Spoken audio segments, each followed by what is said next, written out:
On the next exciting edition of AnewZ Talks, we've come, as you can see, to Ankara, Turkey's capital, a city with 250,000 students. And we're partnering with Ankara Yıldırım Beyazıt University, speaking to 3 leading professors from the schools of law, diplomacy and international relations. And like all AnewZ Talks, we'll also be hearing from an amazing group of students.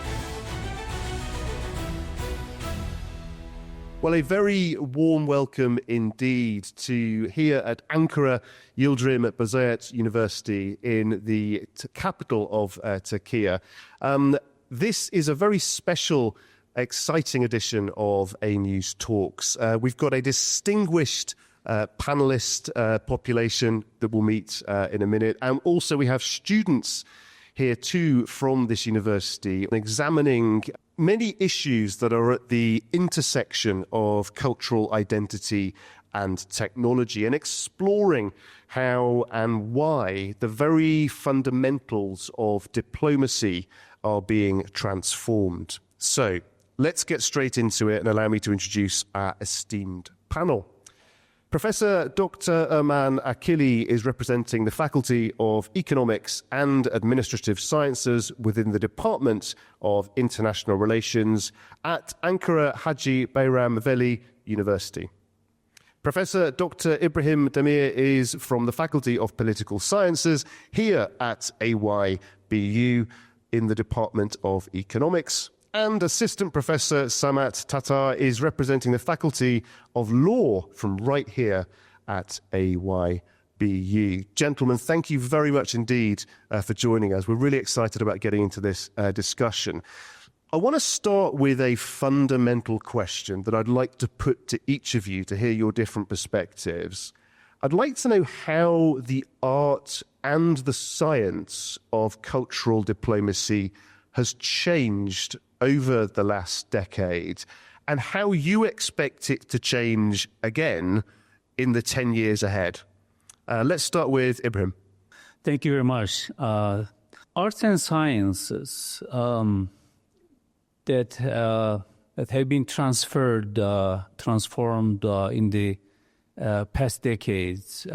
Major properties of these transformations are, I think, everything is faster, everything is more efficient, and everything is more effective now. We are aware of how people live, what people do, what the researchers study in other countries and at other universities, and how arts develop, how culture actually is transformed throughout the globe, what people eat, how people live their lives. With this, it's been more flexibility in terms of learning, sharing, communication, production, consumption. Every aspect of life has been transformed by the AI revolution. I think that revolution came with the cost of information. The cost of information has diminished dramatically. The storage costs. One of the most fundamental reasons for this transformation is the storage cost. You all may remember the cost of a hard disk 10, 20 years ago. Right now, it's way cheaper to store a byte of information. You know, that's one of the reasons for this transformation. And the other is the cost of telecommunication. It is cheaper to transform and transfer information from one place to another relative to 30 years ago, 20 years ago. This will continue like this, shaping up the world, and it shows us that in terms of cultural diplomacy, which is the theme of today's talk, is that there is more to share than fight for. Very interesting. Erman, let's bring you in. More to share than to fight for, we heard there. Very strong message. How do you make sense of the last 20 years and the decade that we've got ahead of us just now when it comes to cultural diplomacy? Before we are going to talk about cultural diplomacy, we need to talk about diplomacy. Why diplomacy is needed? It's the language of peace. That's why. It's the language of the dialogue. It creates the trust between the nations. It eliminates the prejudices, the biases between the nations. That's why it's quite important. But comparingly for the cultural diplomacy, when we check the very notion of the cultural diplomacy, actually, I also need to talk about soft power.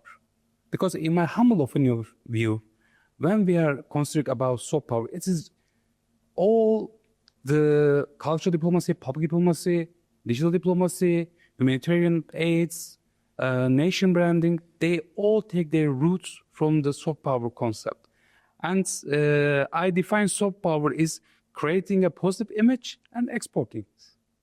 For also letting a way of communication between the nations, between the states, through a more peaceful way. That's why arts and sciences has a profound way for enhancing, for fueling the cultural diplomacy. As you ask, so how there's a differentiation between 20 years and today. And maybe we also need to talk about 20 years later as well.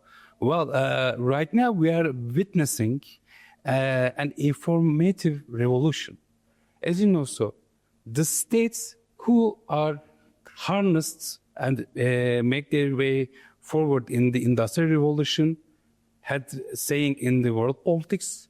Right now, the countries that investing their infrastructure regarding to the IT technologies will have saying in the next decades. That's why the cutting edge technologies like artificial intelligence, and maybe we will also need to talk about the metaverse as well. The states are started to investing heavily in these cutting edge technologies.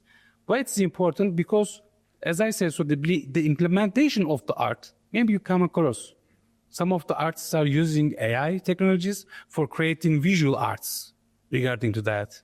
And Hocam also underlined some of the artists also using AI technologies for creating new kinds of songs as well. So that kind of reality feels the arts part of the cultural diplomacy. But cultural diplomacy is not just about the merely art. Actually, it's takes its foundation from the export of the very culture of the nation to introducing the nation's very culture for the foreign audiences. So this kind of technologies, AI, metaverse as well, it provides huge opportunities.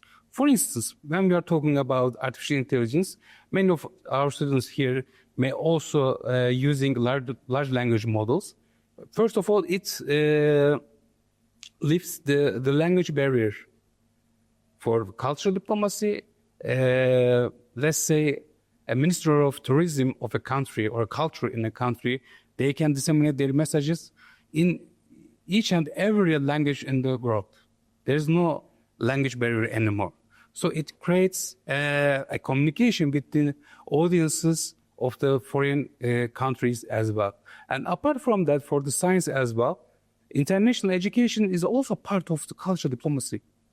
So having international students in your country and being a host country for them, implementing those kind of cutting-edge technologies into your education system would also create the quality of the education in the worldwide as well.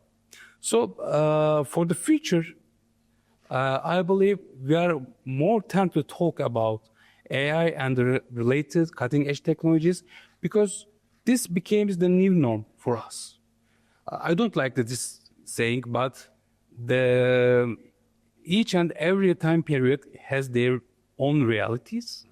Right now, we are living in a technopolar world, and the most and significant reality of this technopolar world is the AI technologies. So it is quite important for us to understand and harness those technologies. I believe we will carry on to this question. Yeah.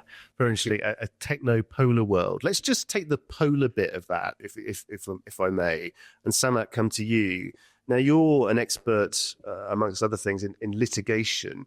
In this multipolar world, technopolar world that we're now in, are nation states, organizations, world leaders arguing more with each other? Is there more litigation than ever? And how do you see that changing over the next 10 years? I do specialize in cyber law. That's what I do. And I do mostly like to do research and work on like the artificial intelligence, like the law. So as Professor Ibrahim and like the Professor Erman mentioned the importance of like the AI, like the technologies, and including like the some concerns coming from, you name it, sometimes from disinformation. But the question comes, how to regulate AI is one of the most like the challenging questions for actors, as you mentioned, that like the policy makers. But we also need to talk about, at this time, we do have different actors in this game, like the Mr. Guy, such as like the private actors, like the who have those technology companies.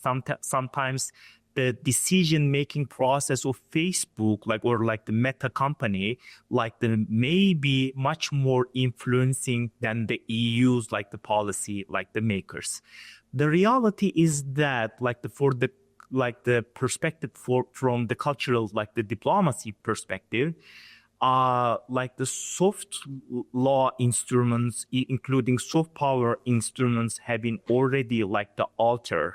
Right now, like those stakeholders, like including governmental authorities, need to be cooperating with those technologies in order to reduce like those like the concerns.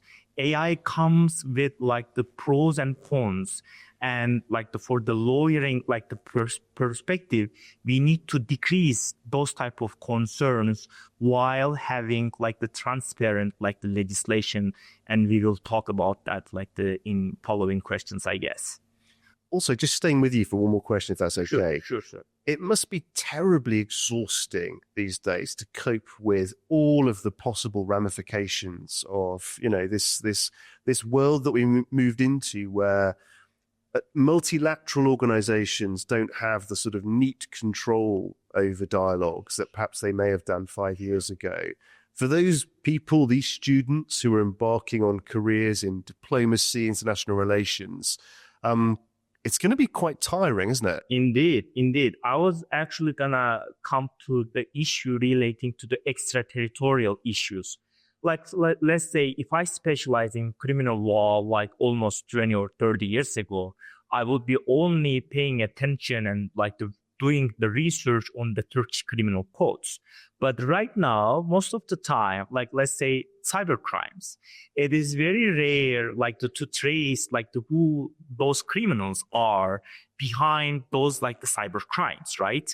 So because of the extraterritorial application of those technology, there is no single authority in this game, like, you know, making the decision by themselves.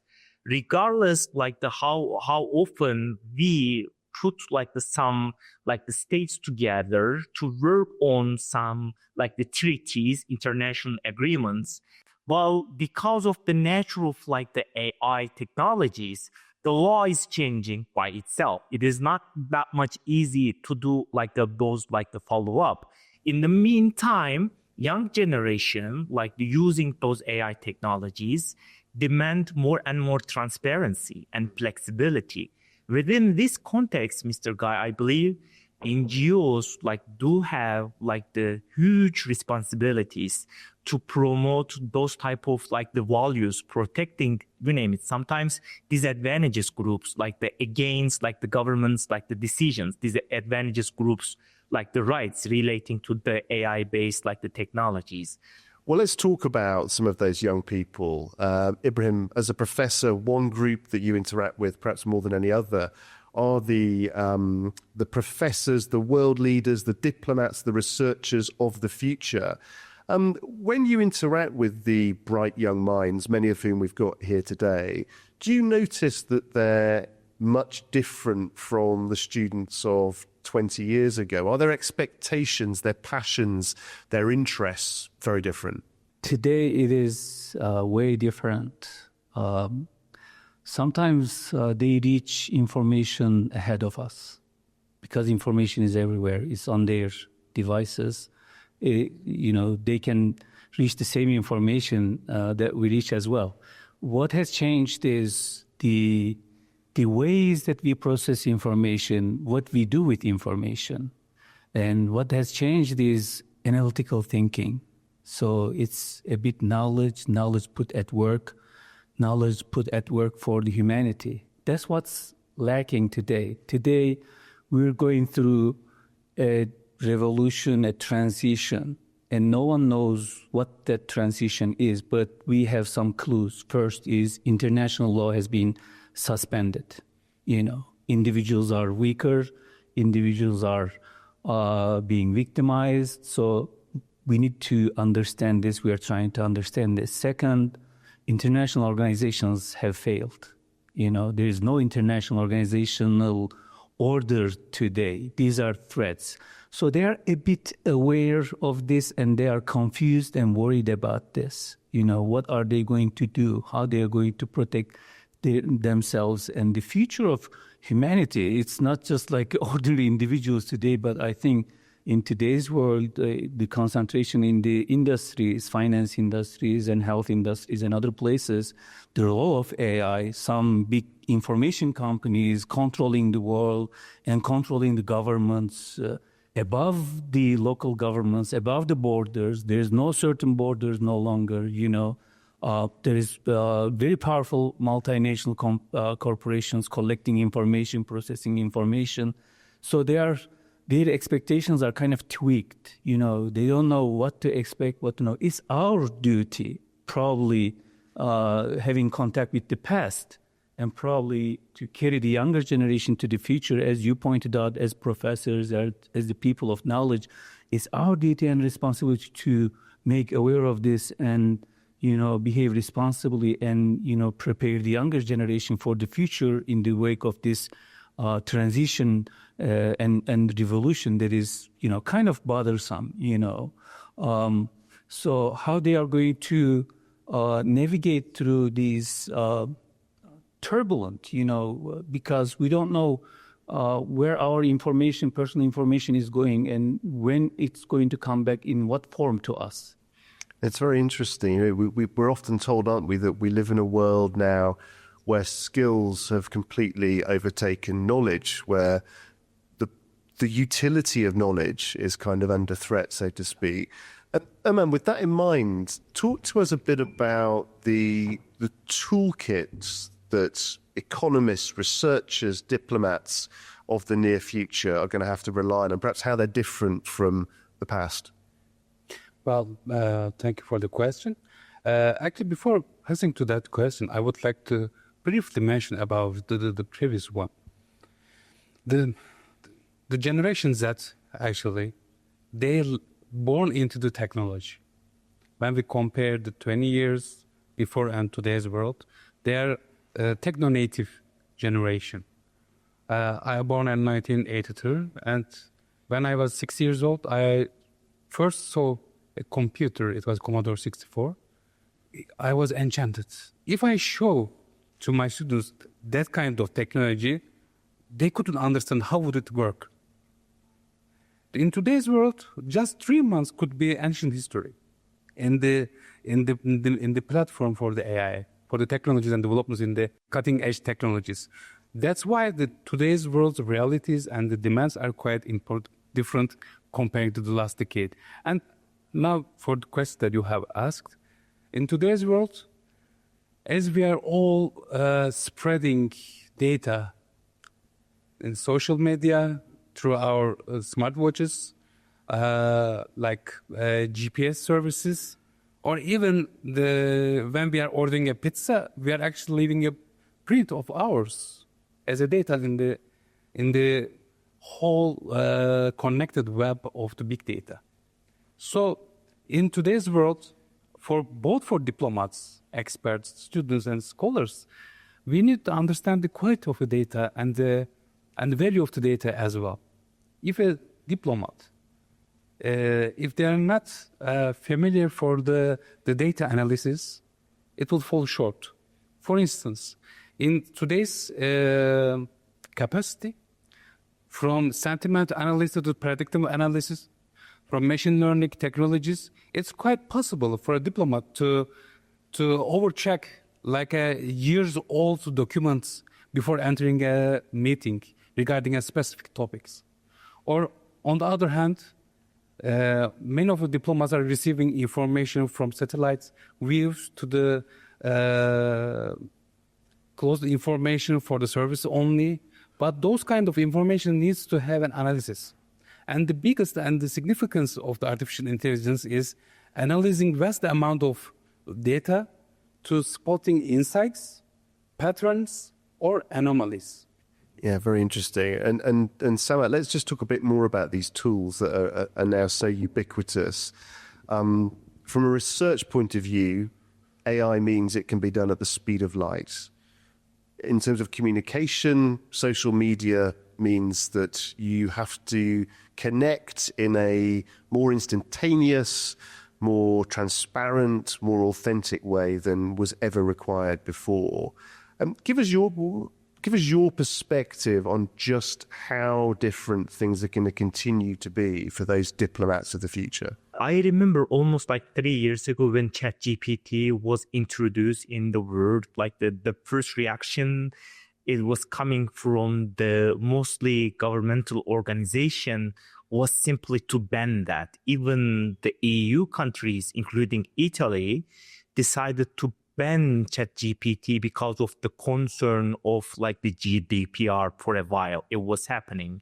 And from like for the lawyering, like the lawyer's perspective, judge's perspective, and from the diplomat's perspective, it was a very dangerous tool. We shouldn't be approaching and we shouldn't be taking advantage of that.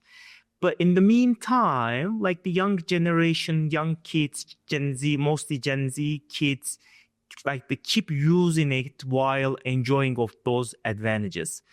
By the time those governmental authorities, including the agencies, independent agencies, like the notice, like the we can't go like the without those technologies, those like the you name it guidelines were coming to use it with the more responsibilities, and the regulation like the was coming, and it is we do have right now more transparent like the world, I guess. In the meantime, for those using AI-based technologies are demanding something different, like the most of the time because of like the fastness of the AI, like the diplomats, like the use, people like the maybe cultural diplomacy perspective, we need more flexibility from the things we enjoy of like the freedom instead of having working on those like the some repetitive, like some boring, like the assignments all the time.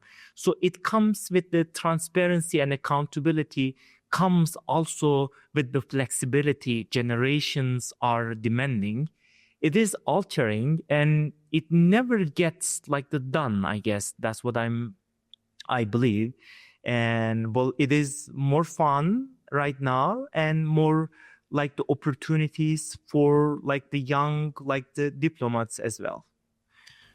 I just want to dive back into the geopolitics, if that's okay. And Ibrahim, just to come back to you, how on earth do we characterize, make sense of what's going on in the world at the moment? I mean, we know that there's been a shift away from multilateral organizations, international rule of law.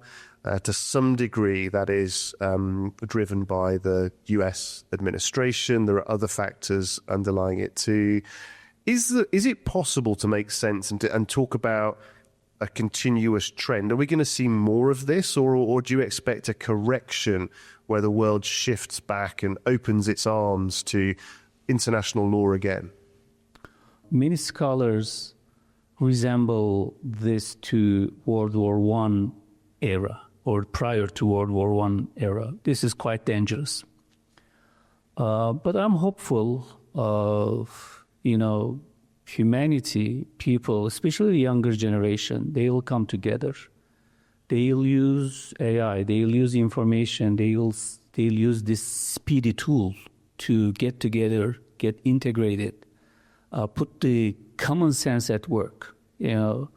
Of course, this is a naive expectation, naive scenario of what may happen in the future. But that's what we hope. That's what needs to happen. Otherwise, it's going to be disastrous. We're gonna be enslaved by some concentrated powers. You need to live good lives, and for this, you need to be aware of, and you need to be working hard for, let's say, peace. I'm not sure if it's going to come, but I'm hopeful. I mean, we talk quite rightly about the dangers of what's happening. Do you think to some degree the multilateral organizations brought this upon themselves? They did.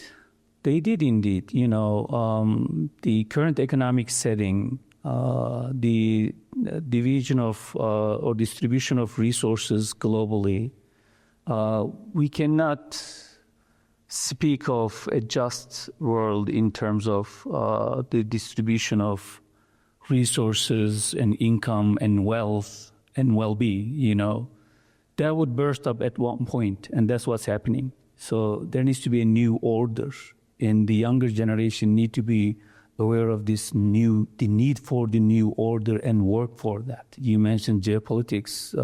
The location of Turkey is one of the best locations in the world. At the same time, one of the most dangerous locations in the world.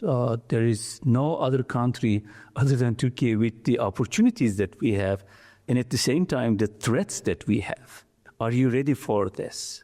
How are you going to use cultural diplomacy? How are you going to use AI? How are you going to use the changing economy for this? This is more important.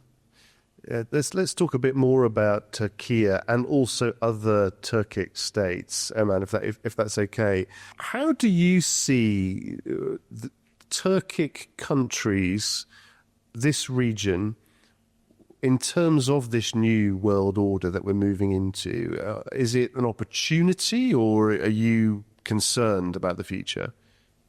The thing is, right now we are living in a technopolar world, and this reality of the technopolar order states' notion of sovereignty is currently challenging and tested. Because the traditional understanding of the sovereignty, which has been established with the Westphalia Peace 1648, in today's world, it falls a bit short. Because right now, if we are going to talk about a sovereign country, we need to talk about some dimensions. First and foremost, a sovereignty on the data. If a country can secure and hold their very own data inside their borders. Second of all, algorithmic capacity.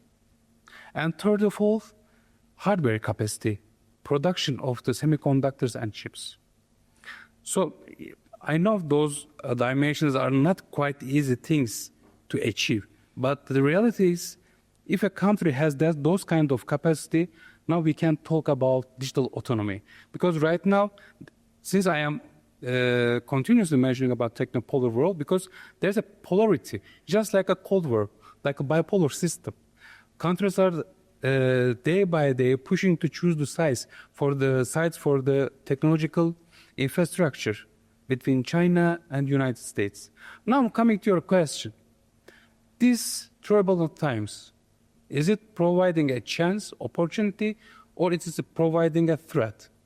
Well, both in the same time. If we take the step, since we are talking about a family, more than 300 million people, Turkic world, and thanks to the organization of Turkic states, it has an international organization. So there's a huge opportunity to establish an understanding, a regulation that directly serves for the national interests of those Turkic countries, increasing and developing the AI literacy for them. Since the general theme of this program is cultural diplomacy, right now cultural diplomacy, and most importantly, the narratives of the countries are disseminated through the large language models. It is essential for countries to understand the importance of that kind of technologies and develop their very own national and sovereign systems and technologies for mitigating that kind of threats. For Turkic world, there's a huge potential. It's in hemlock view. And through the Turkic states, there could be regulations established. Turkey can have a huge contribution for that because Turkey, for more than decades, heavily investing for digital transformation, like we call it as e-devlet. Also, Turkey has taken many steps through the National AI Strategy document. And also, Turkey has a materialized success in the defense industry, in defense technologies. So Turkey also transformed that kind of success on the cutting-edge technologies as well. And this kind of good examples would provide huge benefits for the Turkic states as well. Finally, Samet, I'm gonna ask you to put these important pieces of the jigsaw together and sum up for me. We've heard that Turkey strategically very well positioned, the importance of Turkic states working together, similar population to the United States, very interesting geographically in terms of the tensions and relationships that it needs to manage. Sovereignty increasingly important, but sovereignty potentially meaning something different now. Data sovereignty, for example. With all that in mind, are you positive about Turkey and Turkic states' diplomatic future? Is this now a prime time for this part of the world, do you think? Besides teaching at Ankara Yıldırım Beyazıt University, I also do teach like the cyber law, including artificial intelligence law and social media law in Tashkent, like the State University of Law, where I used to live in like the 2 years. I keep going to like the Tashkent every single semester to teach. We share a lot. Turkey has one of the best, like, or one of the most unique geography in the world. But in the meantime, it also comes with the disadvantages, like the vulnerabilities as well. As an example, Turkey is a very vulnerable country against like the climate change because of the unique, like the position. One of the biggest advantage of the Turkic states organization provide is based on the energy, like the transformation, because like those countries may be the greatest energy, like the hub, like we would like to convey those like the commercial activities from east to west, collaborating with like the AI-based technologies or transforming those experience we have in Uzbekistan or in Turkey from one like the country to another Turkic like the republic is going to be like the much easier because of the common like the values like that we share. Well, we've covered some very serious, very complex issues, and it's nice to draw the discussion to an end with a positive vision. Well, thank you very much, gentlemen, for your tremendous insights. Thank you very much. This has been a great conversation, and thank you too for all of you watching at home this special episode of AnewZ Talks.